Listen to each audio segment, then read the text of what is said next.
सूस पकड़ेगा जिसमें एक यूट्यूबर भी है, क्या कहेंगे इसको लेकर? नहीं, देखिए, जो सरकार है वो अंदर बाहर सब जगह निगाह रखे हुए है। अब ये देश के दुश्मन जो अंदर बैठ के पाकिस्तान की मदद करते हैं तो वो भी बहुत घातक हैं। उनको पकड़ना और उनके अंजाम तक पहुंचाना ये भी बहुत जरूरी है। हर फ्रंट पे, हर मोर्चे पे सरकार काम कर रही है, चाहे वो बॉर्डर पे है, चाहे पाकिस्तान की एक्टिविटीज पर निगाह रखने की बात है, और चाहे ये अंदर जो लोग नुकसान पहुंचाते हैं उनको भी पकड़ा जा रहा है। देखिए, अब इस वक्त हर सच्चे हिंदुस्तानी का धर्म बनता है, फर्ज बनता है, कर्म बनता है कि वो ये जो शानदार सफलता प्राप्त की है, वो माँ बाप के पूत जो जाकर गोलियों के आगे खड़े हुए हैं, जिन्होंने भारत को ये कामयाबी दिलवाई है, हम उनके हक में खड़े हों, हम उनका हौसला बढ़ाएं, हम उनकी जो शक्ति है उसको बढ़ाएं।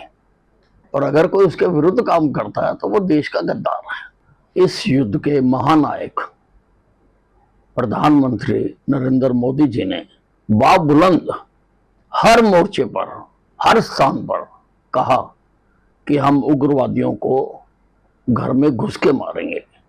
उन्होंने यह भी कहा कि हमारी लड़ाई उग्रवाद के साथ है, और उसमें बहुत हद तक हमें कामयाबी भी मिली है।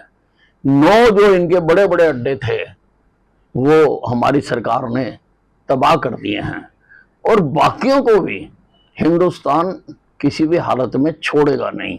युद्ध समाप्त नहीं हुआ है, सीज फायर हुआ है, युद्ध समाप्त नहीं हुआ है, और जो भी करना पड़ेगा वो करेंगे।